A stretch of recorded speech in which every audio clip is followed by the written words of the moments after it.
নমস্কার। ভারত কথার গ্রন্থিমোচনের ৯৯৩তম পর্বের আলোচনায় আপনাদের সবাইকে জানাই সুস্বাগতম। মহামতি অনন্তলালকে স্মরণ করে আমাদের এই পর্বের আলোচনা আমরা আরম্ভ করছি। আমরা মহামতি অনন্তলাল ঠাকুরের কথা বলতে গিয়ে আপনাদেরকে এটা বলেছি এবং আমরা এটা শুনেছি এবং তার নিজ মুখেই আমরা এটা শুনেছি যে এই সমগ্র মহাভারত তাকে অন্তত ৩০-৪০ বার পাঠ করেছেন তিনি। সম্পূর্ণ মহাভারতকে তিনি মহাভারত পরিক্রমা, যে তার পাঠ পরিক্রমা, সেটি অন্তত ৩০-৪০ বার কম করে হয়েছে। আমরা আশ্চর্য হয়ে যেতাম যে এই বিশাল গ্রন্থ কি করে এতবার তিনি পাঠ করেছেন, একজন মানুষ কি করে এতবার পাঠ করতে পারেন। আমরা তাকে জিজ্ঞেসও করেছিলাম এর রহস্য কি। উনি তেমন কিছু না বলে শুধু হেসে বলেছিলেন, নিবিষ্ট হয়ে মহাভারত পড়ুন, আপনাদেরও হবে। আসলে অনেক পরে যখন আমরা মহাভারত নিয়ে কাজ আরম্ভ করলাম এবং বিশেষ করে এই ভারত কথার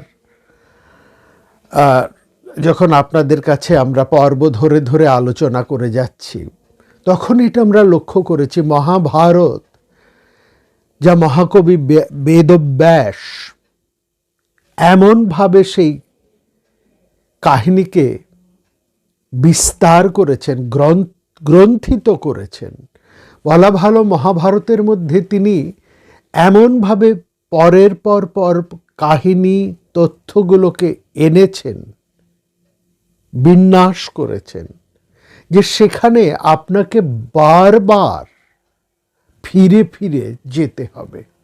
অর্থাৎ হয়তো আপনি রয়েছেন বনপর্বে, আপনাকে ফিরে যেতে হচ্ছে সভা পর্বে, আপনাকে ওর মধ্যেই ফিরে যেতে হচ্ছে আদি পর্বে। এমনকি এই শান্তি পর্বের মধ্যে এসেও আমরা দেখেছি আমাদেরকে বহুবার বিভিন্ন পর্ব, যা আমরা ওই শান্তি পর্ব তো দ্বাদশ পর্ব, অর্থাৎ তার আগের যে 11টি পর্ব, তার মধ্যে বহুবার আমাদেরকে যেতে হয়েছে। কারণ শান্তি পর্বের মধ্যে এমন বিষয় নিয়ে আলোচনা করা হয়েছে, তার রেফারেন্স খোঁজার জন্য, বোঝার জন্য আমাদেরকে আবার ফিরে যেতে হয়েছে অন্যান্য পর্বে। এবং এইভাবেই মহাভারত সেই অন্যান্য পর্বের ঘটনাগুলোকে, বিষয়গুলোকে এমনভাবে তুলে আনেন যে আপনাকে আবর্তন করতেই হবে, ফিরে দেখতেই হবে, সেখানে যেতেই হবে। আর এটি আমাদের মনে হয় মহাকবি যেন ইচ্ছে করেই এমনভাবে করেছেন। তার দুটি উদ্দেশ্য: এক, এই বিশাল তথ্যবহুল, ঘটনাবহুল, তত্ত্ববহুল যে মহাভারত, তাকে আপনি যদি একবার পড়ে আসেন, খুব স্বাভাবিকভাবেই আপনি যখন একটি পর্বকে শেষ করে দ্বিতীয় পর্বে আসবেন এবং দ্বিতীয় পর্বের গভীরতায় আপনি অবশ্যম্ভাবীভাবেই আপনি তার আগের পর্বের অনেক কিছুই ভুলে যেতে বাধ্য। এইভাবে যখন আপনি এগিয়ে যাবেন পর্বের পর পর্ব, তখন যদি আপনি গত পর্বগুলোতে একবার আবর্তন না করেন, ফিরে না যান, তাহলে খুব স্বাভাবিকভাবেই সেই পর্বের ঘটনাগুলো থেকে আপনি বিস্মৃত হয়ে যাবেন, সেগুলো মুছেই যাবে আপনার কাছ থেকে। কারণ মহাভারত, আমরা বারবার বলেছি, এত ঘটনাবহুল, এত তথ্যবহুল। এবং তার জন্যই ব্যাসদেব তার প্রত্যেকটি পর্বের মধ্যেই একটা আবর্তনের বিষয় তুলে রাখেন, যার জন্য আপনাকে ফিরে দেখতেই হবে, যেতেই হবে সেই ঠিক এই শান্তি পর্বে যেখানে আমরা মোক্ষ ধর্ম নিয়ে আলোচনা করছি এবং যেখানে আমরা অষ্টাবক্র জনকের কথা আলোচনা করছি, যেখানে আমাদের একটা ব্রহ্ম ভাবনা, একটা কনসাসনেস, একটা চৈতন্যের বিষয় নিয়ে আমরা পর্বের পর পর্ব আলোচনা করে যাচ্ছি, একটা সুগভীর উচ্চতর এক দার্শনিক বিষয়ের মধ্যে হঠাৎ মহাকবি আমাদেরকে যেন ওই জায়গার থেকে খানিকটা নিচে নামিয়ে আনলেন এবং আমাদেরকে এবং বাধ্য করলেন, আমাদেরকে প্রত্যেককেই বাধ্য করলেন, একেবারে তিনি শটান পাঠিয়ে দিলেন প্রথম পর্বে, অর্থাৎ আদি পর্বে। এমন একটি বিষয়, এমন একটি প্রশ্ন সেখানে উঠে এসেছে, যেই সেই প্রশ্নের সূত্রে আমাদেরকে ফিরে যেতেই হবে সেইখানে। এখানে আমরা দেখছি এই সমস্ত আলোচনার মধ্যে থেকেই একটি প্রশ্ন সেখানে উঠে এসেছে যে মানুষ তার কে প্রায়শ্চিত্তর একটি কথা উঠে এসছে এবং সেখানে এসেছে যে দম্ভের প্রায়শ্চিত্ত, এই বিষয়টি উঠে এসছে। এবং এখানে খুব যুক্তিপূর্ণভাবেই মহারাজ যুধিষ্ঠির জিজ্ঞেস করেছেন, যেখানে কথা প্রসঙ্গে এই দম্ভ, প্রায়শ্চিত্ত ইত্যাদির মধ্যে দিয়ে, অর্থাৎ মানুষ ওই ব্রহ্মলাভ, কনসাসনেস, ওই বিরাটকে ছোঁয়ার যে একটা আলোচনা আমাদের চলছিল, যে কিভাবে আমরা সেই চৈতন্যকে, নিজের চৈতন্যকে আমরা অনুভব করতে পারি, সেখানে একটি আমরা দেখলাম একটি সেখানে কথা বলা হয়েছে যে মানুষ শুদ্ধতা, এই শুদ্ধতা প্রসঙ্গেই এখানে প্রশ্ন এসে তুলেছেন যুধিষ্ঠির, যে এই শুদ্ধতা মানুষ সজ্জনের মধ্যে থেকে, অর্থাৎ সজ্জন সঙ্গের মধ্যে থেকে, সঙ্গ গুণের মধ্যে থেকে একজন মানুষ তার শুদ্ধতা, চারিত্রিক শুদ্ধতাকে রক্ষা করতে পারে। এই চারিত্রিক শুদ্ধতা, যুধিষ্ঠির বলছে, চারিত্রিক শুদ্ধতা একজন সংসারী মানুষ সংসারের বিভিন্ন কর্তব্য কর্মের মধ্যে থেকে বিভিন্ন অবস্থা মুখোমুখি হতে হতে তার পক্ষে চারিত্রিক শুদ্ধতা কি সবসময় রক্ষা করা যায়, এবং সেখানে কি উপায়। এখানে একটি কথায় মহর্ষি দেবল বলেছেন শুদ্ধতা রক্ষা করা যায়, এবং সেই শুদ্ধতা রক্ষার উপায় হচ্ছে সজ্জন সঙ্গতি ভবতি ভবার্ণব পারানৈব নৈক।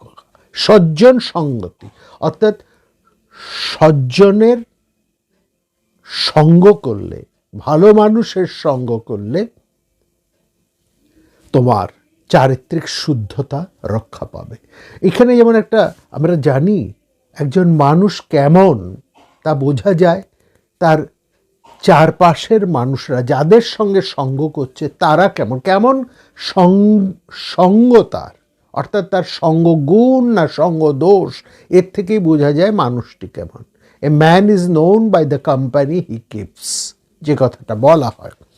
ঠিক এইখানে তখন যুধিষ্ঠির বললেন, এই সজ্জন সংসারে তো একজন মানুষকে খুব প্র্যাকটিক্যাল প্রশ্ন করছেন যুধিষ্ঠির, এবং মহাভারতের এই জায়গাগুলো দেখার যে মোক্ষ ধর্মের মধ্যেও মহাভারত কিন্তু ভীষণ প্র্যাকটিক্যাল, অর্থাৎ একজন মানুষ, সাধারণ মানুষের কথা ভেবেই ভাবা সবসময় হচ্ছে। হ্যাঁ, একজন শুদ্ধ, আজন্ম শুদ্ধ, তপস্বী, সংসার বৈরাগী তারা তো আছেন, সংসার বিরক্ত মানুষ, সন্ন্যাসী তারা তো আছে, কিন্তু একজন অতি সাধারণ মানুষ, তার কথা কিন্তু মহাভারত সমান গুরুত্ব দিয়ে ভাবছেন।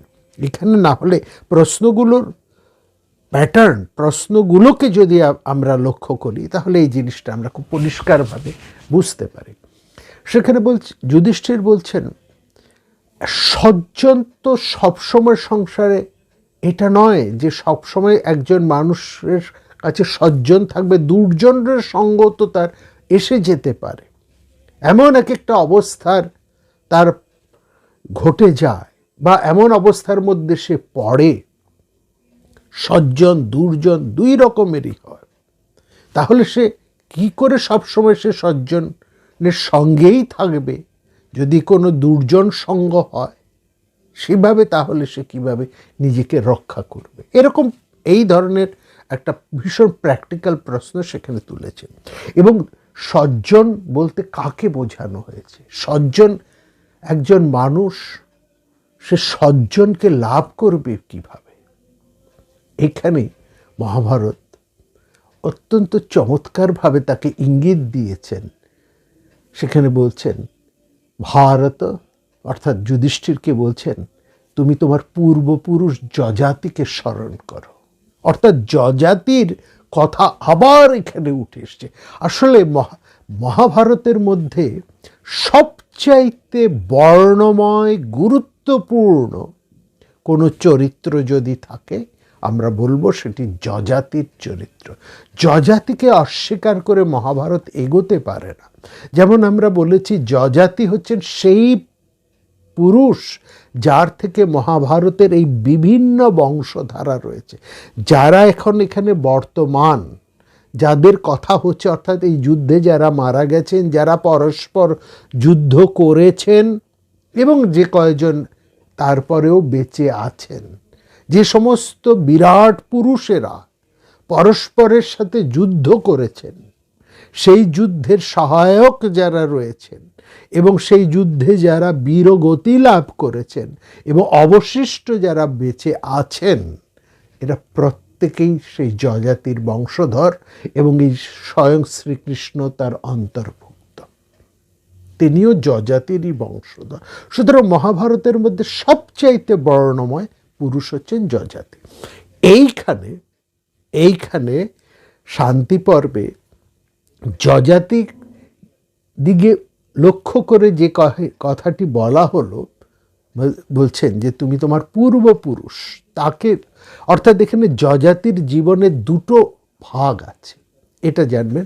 সমগ্র যজাতির যে বিশাল বৈচিত্র্যময় বর্ণময় চরিত্র, তার জীবনটাকে সম্পূর্ণ দুটো ভাগে ভাগ করা যায়।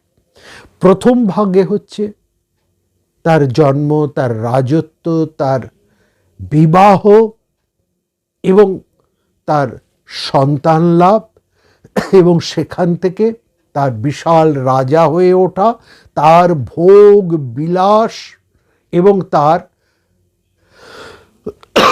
আরো বেশি জীবনের ভোগাকাঙ্ক্ষা। এই দিক থেকে তিনি এক বিরাট হয়ে আছেন এবং সেখানে তিনি এটা শেষ পর্যন্ত তিনি এটা উপলব্ধি করেছেন যে জীবনে বেঁচে থাকার আশা, ভোগ করার আশা কখনো শীর্ণ দীর্ণ জীর্ণ হয়ে যায় না। সেখানে তার মনের মধ্যে আসে নির্বেদ এবং সেই নির্বেদ থেকে তিনি তার প্রিয় পুত্র পুরুর হাতে আবার তাকে সাম্রাজ্যে প্রতিষ্ঠা করে তার যৌবন তাকে ফিরিয়ে দিয়ে তিনি এই সংসার ত্যাগ করেন। এই সংসার ত্যাগের পর থেকে, অর্থাৎ বলা হয় যজাতির এই দ্বিতীয় ধাপ, যখন যজাতির মনের মধ্যে এক নির্বেদ ভাবনা এলো, তারপর থেকে যে যজাতি সম্পর্কে যে ঘটনা আছে, এটি হচ্ছে যজাতির জীবনের দ্বিতীয় পর্ব। এবং এই দ্বিতীয় পর্বেও তিনি সমান উজ্জ্বল, সমান বর্ণময়, এবং এখানেও মহাভারত অত্যন্ত তথ্যপূর্ণ, অত্যন্ত আমরা সে বলবো বর্ণময়তায় এত চমৎকার সমস্ত কাহিনী, এবং প্রত্যেকটা কাহিনী এত রহস্যময় এবং তাকে এত নিবিষ্টভাবে তাকে ধরতে বুঝতে হয় যে সেখান থেকে এতটুকু যদি আমরা ভুল বুঝি তাহলে সম্পূর্ণ মহাভারত বোঝাটাই ভুল হয়ে যাবে। এবং সব কিছুর কেন্দ্রে বসে রয়েছেন সেই বিরাট বর্ণময় পুরুষ যজাতি। এই জায়গায় যখন আসবে, এই দ্বিতীয় পর্বের মধ্যে যখন প্রসঙ্গটা আসছে, স্বাভাবিকভাবেই আমাদের ফিরে ফিরে যেতে হবে মহাভারতের সেই সমস্ত অন্যান্য পর্বসমূহের মধ্যে আদি পর্ব হতে। এবং এই যে ঘটনার কথাগুলো আমরা আপনাদের কাছে আবার তুলে আনবো, বলবো এই প্রশ্নে, যেখানে যুধিষ্ঠিরকে লক্ষ্য করে বলা হচ্ছে তুমি স্মরণ করো তোমার পূর্বপুরুষ যজাতিরকে। এই সঙ্গ গুণ সঙ্গ প্রসঙ্গে যখন যজাতির কথা আবার এলো, অবশ্যম্ভাবে এখানে যজাতির জীবনের এই দ্বিতীয় পর্বের কথা। দেখুন, যজাতি যখনই সব মহারাজ যজাতির নাম যখন উচ্চারিত হয়েছে মহাভারতে, সঙ্গে সঙ্গে তার নামের সঙ্গে তিনটি বিশেষণ বিশেষভাবে প্রায় সর্বত্র ব্যবহৃত রয়েছে। কেবলমাত্র মহারাজ যজাতি, সম্রাট যজাতি এমন কথা বলা হয়নি। তার যজাতি করা শব্দ উচ্চারণের সঙ্গে সঙ্গে উচ্চারিত হয়েছে রাজা সত্য পরাক্রম। অর্থাৎ এই যজাতি সবসময় এই তিনটি শব্দের সাথে যজাতি নামটি সংযুক্ত। রাজা, সত্য, পরাক্রম। এই শব্দের, তিনটি শব্দের তাৎপর্য বুঝলে যজাতিকে বোঝা সম্ভব। এবং এর সঙ্গে এটাও বোঝা সম্ভব কেন মহাভারত সব সময় মহারাজ যজাতির শরণাপন্ন হন। কেন তো ফিরে ফিরে মহারাজ যজাতির কথাই বলতে হয়। কেবলমাত্র তিনি সবার উৎস পুরুষ হিসেবে তা মাত্র নয়, মহাভারতের উৎস ভাবনাও কিন্তু যজাতি। এর জায়গাও আমাদেরকে বুঝতে হবে। দেখুন, আমরা তো জানি মহারাজ যজাতি হচ্ছেন নহুষ পুত্র, নহুষের দ্বিতীয় পুত্র। কারণ যজাতির দাদা তিনি ছিলেন জ্যোতি। তার নাম থেকেই বোঝা যায় যে তিনি জীবনে প্রথম পর্বেই সন্ন্যাস নিয়েছিলেন, বানপ্রস্থি হয়েছিলেন। অতএব দ্বিতীয় জ্যেষ্ঠ পুত্র যজাতি মহারাজ নহুষের সিংহাসন লাভ করেছিলেন। নহুষও বিরাট রাজা ছিলেন। নহুষের কথা আমরা বহুবার আপনাদের বলেছি। এবং তিনিও পরাক্রমী রাজা ছিলেন। শুধু তাই নয়, তিনিও ইন্দ্রত্ব লাভ করেছিলেন। যজাতি হচ্ছেন তার উপযুক্ত পুত্র, নহুষের মতোই বর্ণময় এবং সব দিক থেকেই পিতার উপযুক্ত। এবং পিতার যেমন যেমন তার জীবনে ঘটনা ঘটেছে, কম বেশি যজাতির জীবনেও ঘটেছে। সেটা আমরা আলোচনা করছি যজাতি জীবনের দ্বিতীয় ভাগ নিয়ে, যেখানে যজাতি সম্পর্কে বিশেষণে বারবার বলা হয়েছে। এখানেও বলা হয়েছে মহারাজ যজাতি। এই শব্দটি যখন আসছে, যজাতি নাহুষ্যিত রাজা সত্য পরাক্রম, অর্থাৎ যজাতির বিশেষণ হচ্ছেন রাজা, সত্য, পরাক্রম। এই তিনটি শব্দের তাৎপর্য আমাদেরকে বুঝতে হবে। দেখুন, প্রথমেই বলা হচ্ছে রাজা। রাজা নিশ্চয়ই শুধু রাজা নন, তিনি সম্রাট, কিন্তু তিনি রাজা। এই রাজা কথাটিকে যজাতিকে যখন বলা হচ্ছে, তার অর্থ হচ্ছে এই তিনি নিজে যেমন বর্ণময় পুরুষ এবং তার বর্ণময়তা দিয়েই তিনি তার প্রজা সাধারণের হৃদয়কেও বর্ণময় করে তুলেছেন। রাজ শব্দের মধ্যে রাজা শব্দ আসছে রঞ্জন, এই ধাতু থেকে রাজ শব্দ।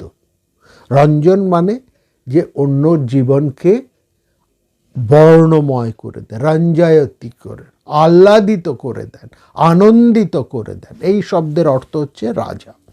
যযাতি তার চারপাশে থাকা তার সমস্ত প্রজাবৃন্দকে আহ্লাদিত করেছিলেন। অর্থাৎ যযাতি কেবল বড় রাজা ছিলেন না, তিনি কেবলমাত্র সম্রাট অর্থাৎ দ্য এম্পারার কেবলমাত্র ছিলেন না, তিনি ছিলেন একজন সুষ্ঠু প্রশাসক, সুষ্ঠু প্রশাসক, দক্ষ প্রশাসক। তার এই দক্ষতার জন্য, তার প্রশাসনিক দক্ষতার জন্য তার রাজ্যের সমস্ত প্রজারাই আনন্দে থাকতেন। এই যে প্রজারা আনন্দে থাকতেন, এইখানেই রাজা নামের সার্থকতা। একজন রাজা রাজা হয়ে ওঠেন তখনই যখন তিনি সিংহাসন আহরণ করেন না, তিনি উত্তরাধিকার সূত্রে বিশাল সাম্রাজ্য লাভ করেন না, তিনি বহু দেশ জয় করে বিশাল সাম্রাজ্য প্রতিষ্ঠা করেন তাও নন, তিনি অত্যন্ত ক্ষমতাবান বলবান তাও নয়, তিনি সর্বার্থেই রাজা হয়ে ওঠেন বা প্রকৃত অর্থে রাজা হয়ে ওঠেন তখনই যখন তার প্রজারা তার সুশাসনে আনন্দে নিশ্চিন্তে বসবাস করে। অর্থাৎ প্রজার জীবনে সুখ শান্তি আনন্দ এর একটা ধারাবাহিকতা চলতে থাকে। তখনই বলা হয় ওই যার শাসনে প্রজার জীবনে একটা সার্বিক মঙ্গল, একটা সুখ, একটা আনন্দ, একটা নিশ্চিন্ত ভাবনা থাকে। প্রত্যেকেই তার নিজের নিজের কাজটি নিশ্চিন্তভাবে করতে পারে। যেখানে মহাভারত বলেছে খুব পরিষ্কার করে এই জায়গাটায়, প্রত্যেক বর্ণের পুরুষ তার বর্ণ ধর্ম নিশ্চিন্তভাবে পালন করতে পারে, তখনই কিন্তু একজন রাজা প্রকৃত রাজা হয়ে ওঠেন। এই অর্থে যযাতি রাজা। দ্বিতীয় কথাটি আসছে, দেখুন সত্য। এইখানে যে সত্য, সত্য শব্দের অর্থ এখানে হচ্ছে ধর্ম। সত্য শব্দের অর্থ এখানে হচ্ছে ধর্ম। ধর্ম না বলে সত্য কেন বলা হলো? তাকে তো বলতেই পারতেন রাজা ধর্ম পরাক্রম। ধর্ম না বলে কেন সত্য বলা হলো? মহাভারতে তো ধর্ম শব্দটি কয়েক লক্ষবার ব্যবহার হয়েছে, হয়তো তো অর্বুদবার ব্যবহার হয়েছে। তাহলে এখানে সত্য বা কেন বলা হলো? ধর্ম না বলে কেন সত্য বলা হলো? এইটা আমাদেরকে বুঝতে হবে। সত্য শব্দের অর্থ হচ্ছে সেই ধর্ম, সত্য হচ্ছে সেই ধর্ম যেখানে একজন দুর্বল শক্তিহীন মানুষও নিজের অধিকার, নিজের দাবি, নিজের বক্তব্য সঠিকভাবে প্রকাশ করতে পারে, ভোগ করতে পারে, যাপন করতে পারে। এই জায়গাটা বুঝুন। সবল মানুষের বেশি প্রয়োজন হয় না। সবল মানুষ তার আর্থিক সবলতা বা অন্য কোনো শক্তি দিয়ে সে মোটামুটি বাঁচতে পারে। কিন্তু একজন দুর্বল মানুষ সে রাজতন্ত্রেই হোক, গণতন্ত্রেই হোক, সমাজতন্ত্রেই হোক, দুর্বল সবসময় সবলের দ্বারা কখনো না কখনো নানাভাবে নিষ্পেষিত হয়েই চলে। এটা কেবলমাত্র যে রাজতন্ত্র তা নয়, আমরা এই গণতন্ত্র প্রজাতন্ত্রের মধ্যেও দেখেছি, বিশেষভাবে দেখেছি এবং দেখে চলেছি যে একজন দুর্বল মানুষ সঠিক বিচার পায় না, সে তার অধিকার প্রয়োগ করতে পারে না। সেখানে দুর্বলের অধিকারের নামে গণতন্ত্রে যে প্রহসনের পর প্রহসন ঘটে চলে তার সাক্ষী আমরা সবাই।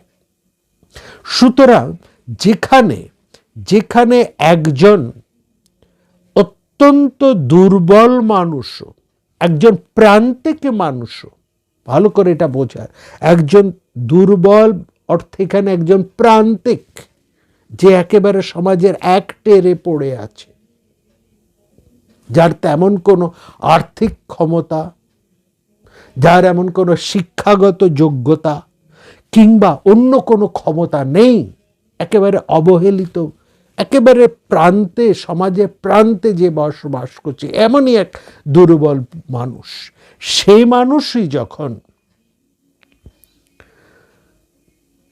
তার অধিকার সঠিকভাবে প্রয়োগ করতে পারে, ভোগ করতে পারে, যখন সে বিচার সঠিকভাবে পায়, এবং সেখানেও যখন তার উপর বলবত্তার কোনো প্রয়োগ হয় না, যখন একটা সমাজের মধ্যে একটা ডিসিপ্লিন বজায় থাকে, ন্যায় যেখানে বর্তমান, সেই এবং সেই জায়গায় দাঁড়িয়ে অত্যন্ত একজন প্রান্তিক মানুষও যখন বলে যে আমার ধর্ম রক্ষা হয়েছে, সেইটাকে বলা হয় যে এর বিচারে আমি সত্য অর্জন করতে পেরেছি। না, সত্যের জয় যখন হয়, এই যে সত্যমেব জয়তে, যেটা আমাদের ভারতবর্ষের মূল রাজনৈতিক বা শাসন ব্যবস্থার মূল কথা, যেটা সত্যমেব, সত্যের জয় হবে, এবং একজন প্রান্তিক মানুষ, একজন দুর্বল মানুষ যখন জয় হবেই না, সে যখন এটা অনুভব করে, সে যখন মনে মনে এটা উপলব্ধি করে, এবং সত্যি সত্যি সে যখন এটা অনুভব করে, উপলব্ধি করে যে সত্যের জয় হয়েছে, তখনই সেই সত্যই ধর্ম হয়ে ওঠে তার কাছে।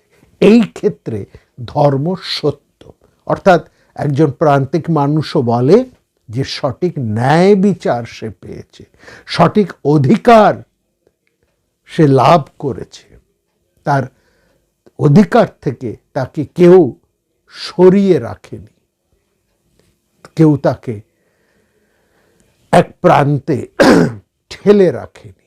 এই অর্থাৎ ন্যায় বিচার সে যখন পায়, তখন সে বলে যে সত্য জয় হয়েছে। এই যে সত্যের জয়, এই যে সত্যই যেখানে পরম শক্তি হয়ে ওঠে, সত্য পরাক্রম, মহাভারত বারবার বলছেন ধর্মের ডেফিনিশনে সত্য পরাক্রম, অর্থাৎ সেখানেই একজন রাজা তখন সত্য সত্যই ধর্মের প্রতিমূর্তি হয়ে ওঠেন।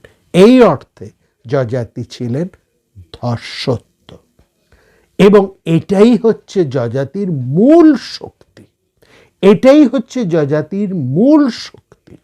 তিনি তার প্রান্তিক মানুষটিকেও, রাজ্যের শেষ প্রান্তিক মানুষটিকেও তার অধিকার দিতে অঙ্গীকারবদ্ধ কেবল ছিলেন না, অঙ্গীকারবদ্ধ তো রাজারা থাকেনি, দিতে পারেন কয়জন?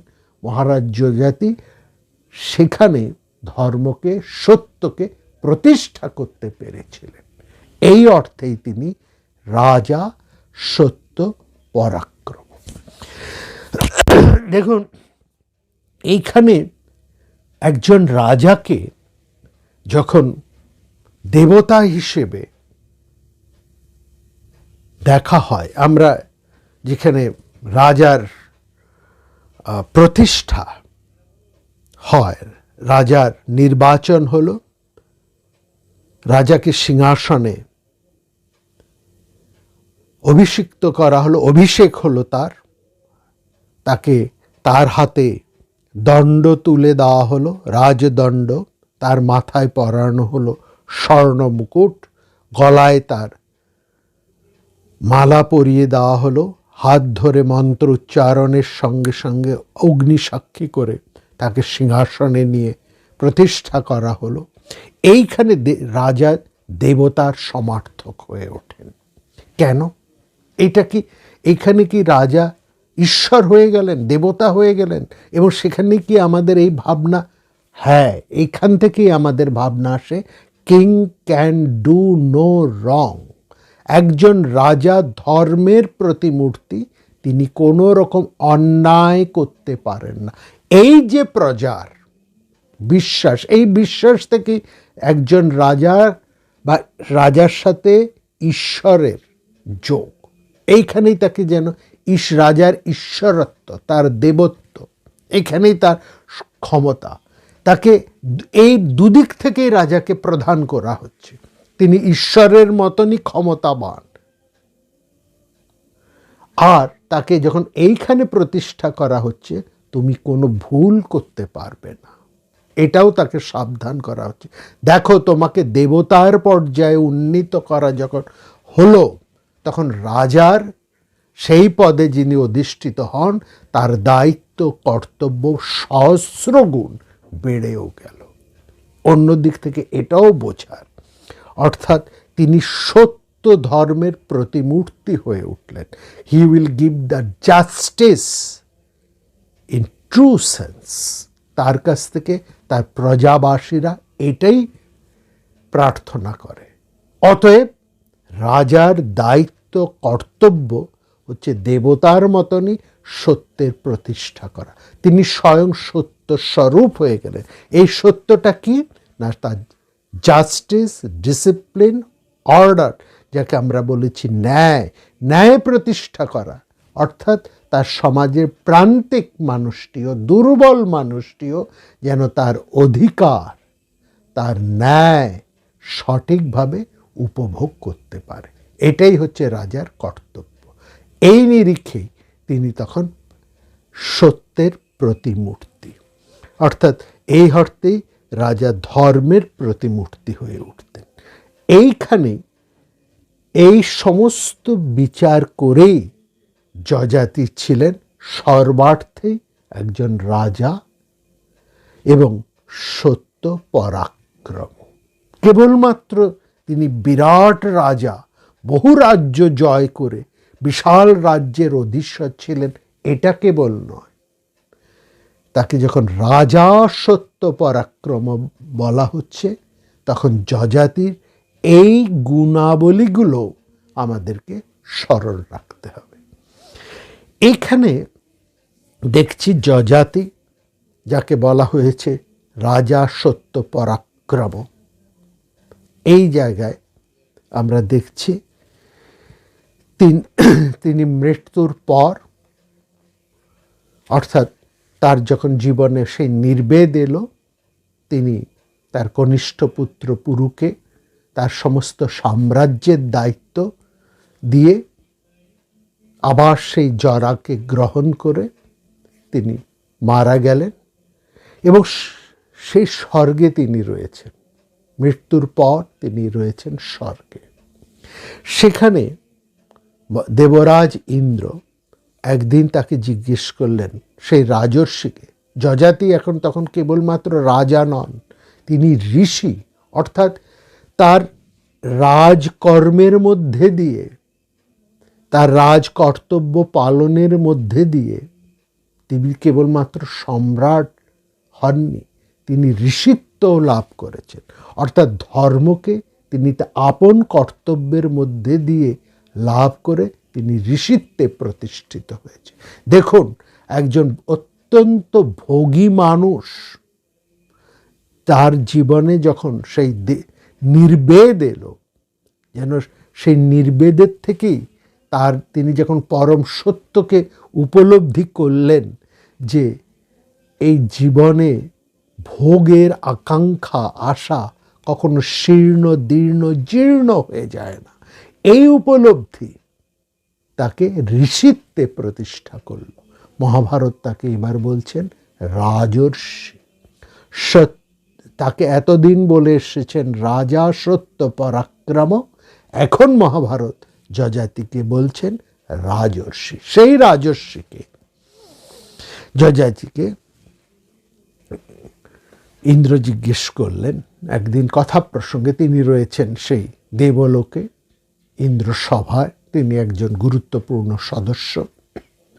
ইন্দ্র তাকে জিজ্ঞেস করছেন, মহারাজ যযাতি, এই পার্থিব লোকে তো তুমি অনেক দিন কাটিয়ে এসেছো, অনেক দিন তো তুমি সুখ ভোগ করে এই পৃথিবীতে, এই পার্থিব লোকে তুমি কাটিয়ে এসেছ, অনেক কিছু দেখেছ, অনেক তোমার অভিজ্ঞতা, সেখানে যা যা করণীয় একজন রাজা হিসেবে, একজন ক্ষত্রিয় পুরুষ হিসেবে, তাও তুমি করেছ। শেষে যে তুমি বিরাট তপস্যা করেছ, তার এখানে তা কার তুল্য? এই যে তপস্যার শেষে যে তুমি তপস্যা করলে, সেটা কার তুল্য তপস্যা বলে তুমি মনে করো? অর্থাৎ তোমার এই যে কঠিন তপস্যা, এই তপস্যার কার সাথে তুমি তুলনা করতে পারো? তোমার তুলনীয় আর কে আছে? অর্থাৎ তোমার এই তপস্যা তুলনা হিসেবে তুমি কার সঙ্গে তোমার এই তপস্যা এই যে দীর্ঘ তপস্যা, এটা কোন বিরাট পুরুষের তপশক্তির সাথে তুলনীয় বলে তুমি মনে করো? যযাতি একটুখানি ভেবে বললেন, হে বাসব, তুল্য মূল্যের বিচার যদি আপনি করতে বলেন, তাহলে আমি বলবো, আমি যে তপস্যা করেছি, দেবতা, গন্ধর্ব, মানুষ, এমনকি অন্য কোনো মহর্ষির মধ্যেও আমি দ্বিতীয় কাউকে দেখিনি। স্পষ্ট তার উচ্চারণ। দেবতা, গন্ধর্ব, মানুষ, এমনকি মহর্ষির মধ্যে আমি দ্বিতীয় কাউকে দেখিনি। আমার তুলনা আমি নিজেই, আমার দ্বিতীয় কেউ নেই। এই তপস্যায় আমার দ্বিতীয় কেউ নেই। দেবরাজ ইন্দ্র মহারাজ যযাতির কথায় প্রচণ্ড অসন্তুষ্ট হলেন। তিনি বজ্রগম্ভীর আদেশের সুরে বললেন, মহারাজ, এই অবস্থায় আসার পরেও আপনার মধ্যে এরকম তুল্যমূল্যের বিচারবোধ আসে কোথা থেকে? আত্মগৌরব প্রতিষ্ঠার বাসনা যেমন এখনো জাগে কিভাবে? ছোট বড় যে যেরকমই হোক, তার স্বকীয় মর্যাদাকে এরকম হেয় জ্ঞান করার, অবমাননা করার মানসিকতা কিভাবে থাকে? শোনুন মহারাজ যযাতি, স্বর্গবাসের কাল এখানেই তোমার শেষ। আমার আদেশে আজই তুমি এখান থেকে চ্যুত হও, পতিত হও, ফিরে যাও তুমি সেই পৃথিবীতে। সেখানেই তোমাকে স্বর্গের বাস, তোমার শেষ, তুমি আবার সেই নরকে ফিরে যাও। বজ্রাহত হলেন যযাতি।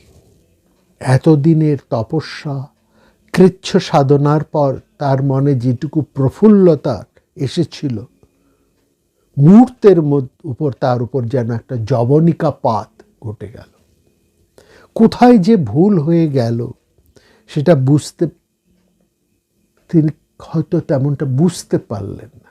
কোথায় তিনি ভুল করলেন, বা যদি কিছু ভুল হয়ে থাকে সেটা সংশোধনের আর কোনো উপায় নেই, কারণ স্বর্গের রাজ আদেশ উচ্চারিত হয়ে গেছে। বাক্য বড় অমোঘ। দেবরাজের আদেশে তাকে ফিরে আসতে হবে আবার সেই নরলোকে।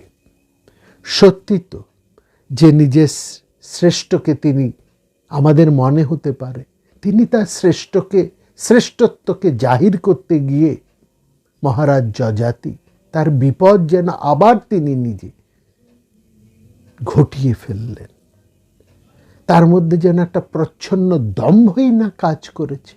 স্বাভাবিকভাবে এটা আমাদের মনে হয়। এই প্রায়শ্চিত্ত তাকে তো করতেই হবে। কিন্তু সঙ্গে সঙ্গে যযাতি বললেন, বেশ, আমি আবার নরলোকে আপনার আদেশ শিরোধার্য করে আমি নরলোকেই ফিরে যাব। তবে আমার একটা প্রার্থনা আছে।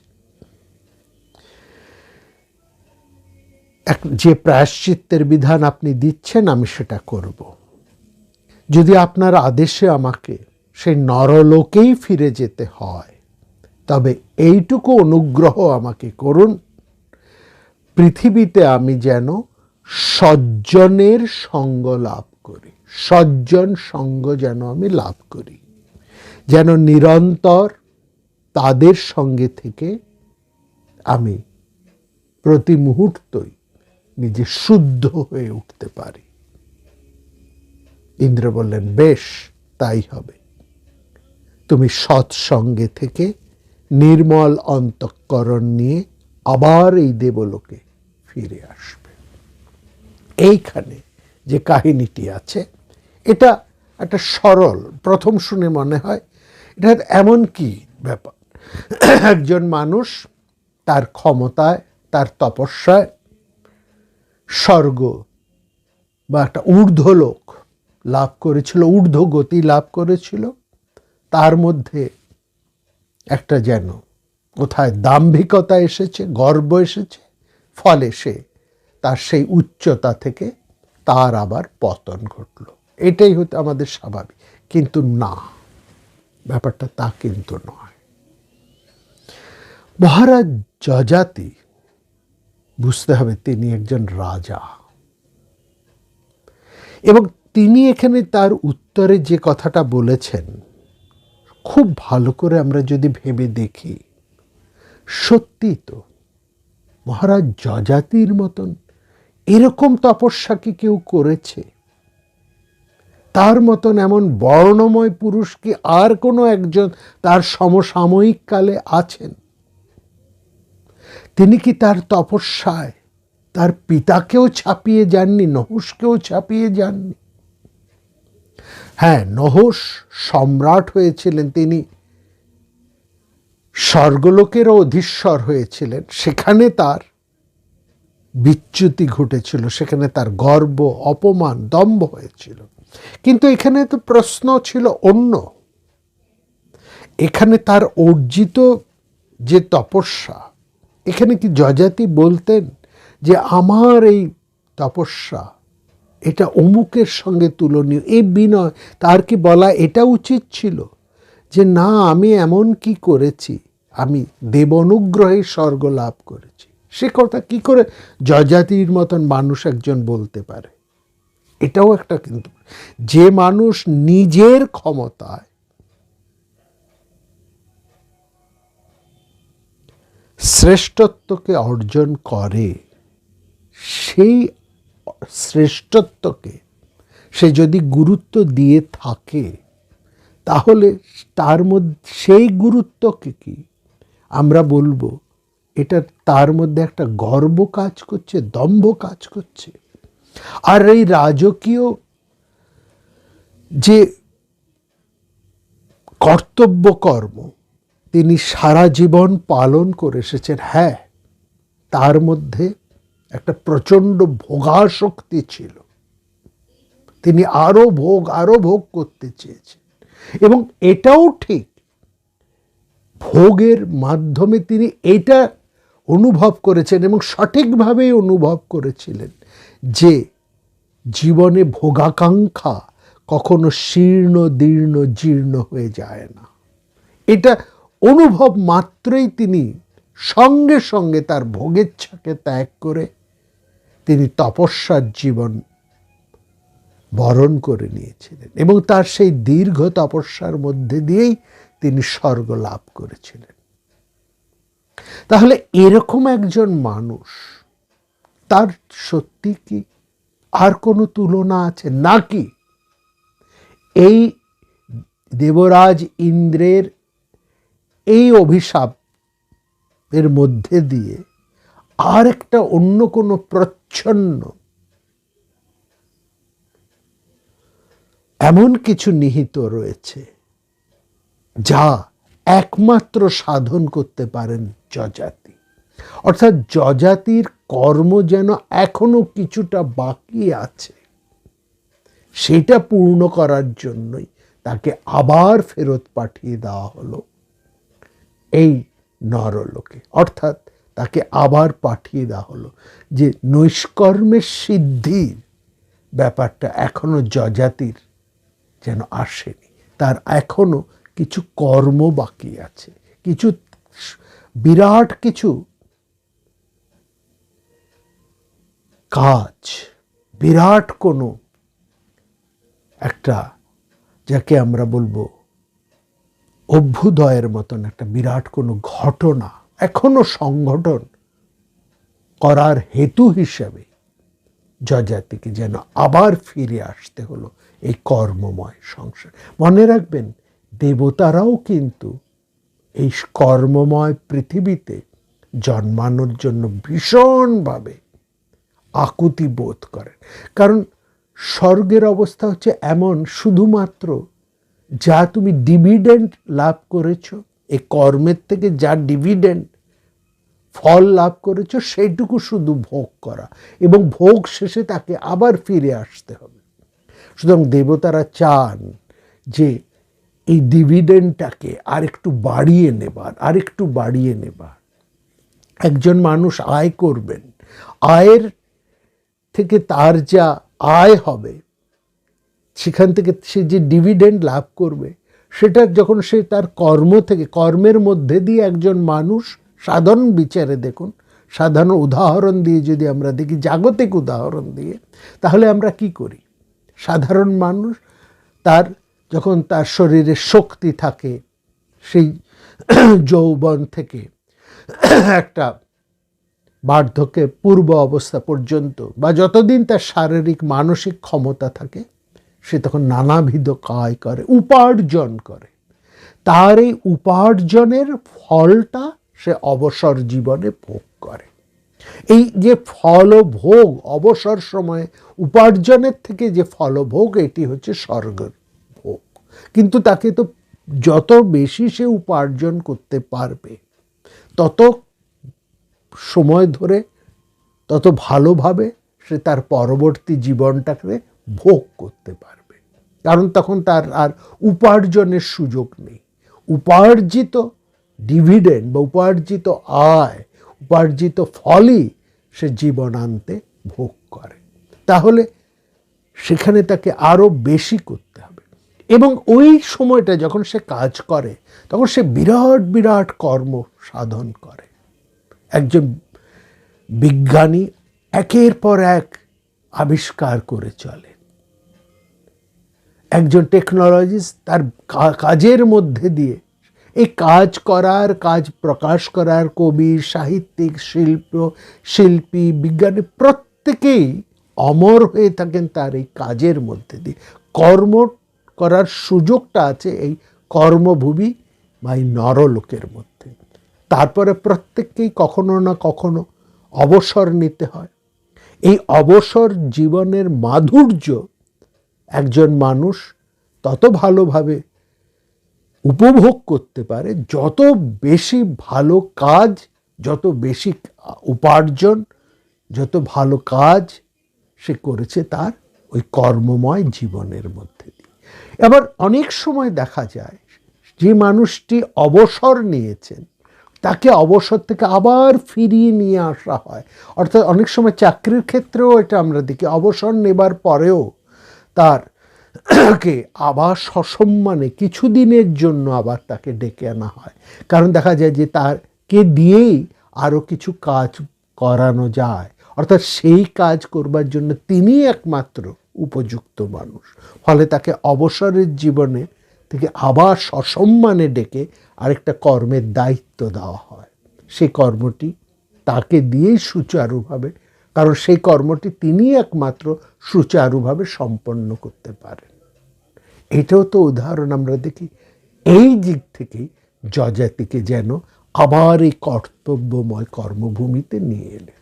সেখানে যযাতি খুব চমৎকার, যখন একজন রিটায়ার্ড মানুষ রিটায়ার করে চলে যান, তাকে যখন আবার তার ঊর্ধ্বস্তনেরা বা সেই সংস্থা থেকে আবার তাকে যখন আহ্বান হয়, তখন তিনি কিন্তু কত টাকা পাবেন সেটা কেবলমাত্র বলেন না, সেই সঙ্গে তিনি চান অতিরিক্ত একটা সম্মান। তখন তার কাছে টাকাটা বেশি নয়, তখন তিনি কিছু সুযোগ সুবিধে মর্যাদা চান। এই যে সুযোগ সুবিধে মর্যাদা যেটা তিনি অতিরিক্তভাবে চান, অর্থাৎ তিনি আগের মতন তিনি আগের শর্তে কাজ করবেন না, বিশেষ শর্তে কাজ করবেন, বিশেষ মর্যাদায় কাজ করবেন। এই তাকে বিশেষ মর্যাদা, বিশেষ অনারারিয়াম দিয়ে, অনারারিয়ামের কথাই হচ্ছে একটা বিশেষ মর্যাদা দিয়ে তাকে আবার নিযুক্ত করা হয়। এখানেও লক্ষ্য করুন, যযাতি এই সজ্জন সঙ্গই হচ্ছে তার সেই বিশেষ চাওয়া, তার সেই অনারারিয়াম। এই জায়গাটাই হচ্ছে মূল বক্তব্য। এইখানটা আমাদের বুঝতে হবে, এটা অধঃপতন নয়। এইভাবে ধরলে যযাতিকে কিন্তু আমরা সঠিকভাবে বিচার করতে পারবো না, বা মহাভারত কিন্তু এই মেসেজটা দিচ্ছে না। এখানে তার তার মধ্যে সেই ক্ষমতা রয়েছে, তার মধ্যে সেই পরাক্রম রয়েছে, তার মধ্যে সেই গুণাবলী রয়েছে, সেই জন্যেই তিনি অতুলনীয়, তার তুল্য আর কেউ নেই যে সেই কাজটা যযাতি ছাড়া অন্য কেউ করতে পারবেন। অর্থাৎ এখানে অভ্যুদয়ের কিছু একটা যেন বাকি, সেই অভ্যুদয়ের সূত্র পুরুষই হচ্ছেন যযাতি, যাকে দ্বিতীয়বার আবার সেই তার অবসর জীবন, ভোগের জীবন, স্বর্গভূমি থেকে আবার এই মর্তভূমি, কর্মভূমিতে তাকে আবার সসম্মানে, বিশেষ মর্যাদায় তাকে আবার পাঠানো হলো। সেই বিশেষ মর্যাদাটি হলো যে সৎসঙ্গে থাকা, এই সৎসজ্জনের, যেটা ছিল যুধিষ্ঠিরের প্রশ্ন, সজ্জন সঙ্গকে কিভাবে লাভ করতে পারে। এবং এখানে যে বিরাট ব্যাপারটি আবার ঘটতে চলেছে, আমরা বললাম এরপরে কি ঘটনা ঘটলো সেখানে আমরা যাব, আলোচনায় যাব, কিন্তু এইখান থেকেই আমাদের ফিরে যেতে হবে মহাভারতের আদি পর্বে।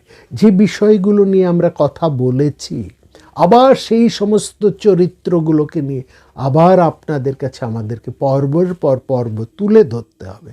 অর্থাৎ এই মুহূর্তে শান্তি পর্বের মধ্যে থাকলেও আমাদের আলোচনার বিষয় কিন্তু আবার শুরু হবে সে আদি পর্বে। আলোচনার বিষয় আমরা পাব কিছুটা বন পর্বে এবং অবশ্যই উদ্যোগ পর্বে। এই তিনটি পর্বের মধ্যে আমাদের আবার যাকে বলবো আবার আবর্তন, এই তিনটি পর্বের বিশেষ জায়গায় আবর্তন হবে।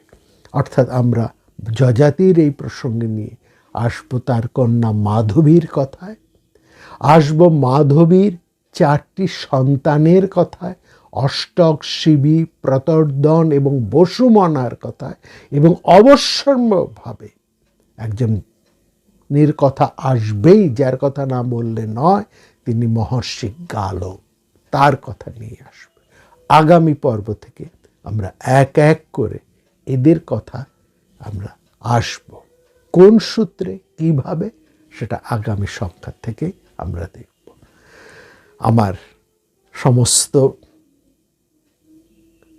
ভারত শ্রোতাদের কাছে একটি নিবেদন, আপনারা কখনোই কোনো অবস্থাতেই নির্ভারত হয়ে থাকবেন না। প্রাণারাম প্রাণারাম প্রাণা